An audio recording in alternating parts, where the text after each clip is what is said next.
SIR को लेकर राहुल गांधी का चुनाव आयोग पर हमला का एसआईआर कोई सुधार नहीं, थोपा गया जुल्म, ये सत्ता की रक्षा के लिए लोकतंत्र की बलि है। राहुल बोले एसआईआर एक सोची समझी चाल, 3 हफ्ते में 16 बेलों की जान चली गई। नियत साफ होती तो चुनाव आयोग आज भी कागजों का जंगल नहीं खड़ा करता। चंडीगढ़ को लेकर केंद्र और पंजाब सरकार के बीच टकराव, चंडीगढ़ को बाकी केंद्र शासित प्रदेशों की तरह आर्टिकल 240 के दायरे में लाने की तैयारी पर बवाल। पंजाब में बवाल के बाद गृह मंत्रालय की सफाई का, चंडीगढ़ पर कोई बिल लाने का इरादा नहीं, सभी पक्षों से बातचीत के बाद होगा फैसला। गृह मंत्रालय ने कहा चंडीगढ़ के लिए कानून बनाने की प्रक्रिया को आसान बनाने पर विचार, प्रस्ताव अभी शुरुआती चरण में है, इस पर कोई अंतिम फैसला नहीं हुआ। पंजाब कांग्रेस के अध्यक्ष अमरिंदर सिंह राजेवंडिंग ने जताई आपत्ति, कहा यह सरासर अन्याय, चंडीगढ़ को पंजाब से नहीं छीना जा सकता। बिहार चुनाव में जीत के बाद पहली बार अपने गृह राज्य पहुंचे धर्मेंद्र प्रधान, झारसुगुड़ा में हुआ भव्य स्वागत। बिहार के गृह मंत्री सम्राट चौधरी की 2 टूक लॉ एंड ऑर्डर से कोई समझौता नहीं होगा, अपराधियों को बिहार छोड़ना होगा।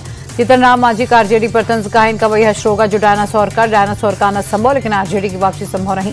नीतीश कैबिनेट पर जेडीयू का बयान, राजीव रंजन बोले बहुत ही संतुलित मंत्रिमंडल है, गृह बीजेपी को मिला तो जेडीयू के पास वित्त और वाणिज्य जैसे अहम विभाग। नीतीश के गृह मंत्रालय छोड़ने को लेकर विपक्ष के आरोपों पर जेडीयू का जवाब, कहा विपक्ष के आरोप निराधार, मुख्यमंत्री तो आखिर नीतीश ही हैं। परिवारवाद को लेकर जेडीयू नेता नीरज कुमार ने लालू यादव को घेरा, कहा लालू जी ने सिर्फ और सिर्फ अपने परिवार का भला किया, जेडीयू में सब नहीं होता। एलजेपीआर के नेता राजू तिवारी का कांग्रेस पर हमला, का बिहार में यात्रा की थी तो नतीजा सबके सामने है, अब दिल्ली में भी करके देख ले। मंत्री बनने के बाद फुल एक्शन में दीपक प्रकाश का, पंचायती राज मंत्रालय को लेकर हमारा एजेंडा क्लियर, अधिकारियों को निर्देश दिए गए। दीपक प्रकाश बोले मेरी योग्यता को मेरे परिवार से मत जोड़िए, भले ही मंत्री अब बना हूं लेकिन राजनीति में नया नहीं हूं। किशनगंज में ओवैसी का बड़ा बयान, कहा अब सीमांचल के लोग जाग गए, इसलिए हमें 5 सीटें मिली, मुसलमानों को पता है आईएम हमारी लड़ाई लड़ेगी।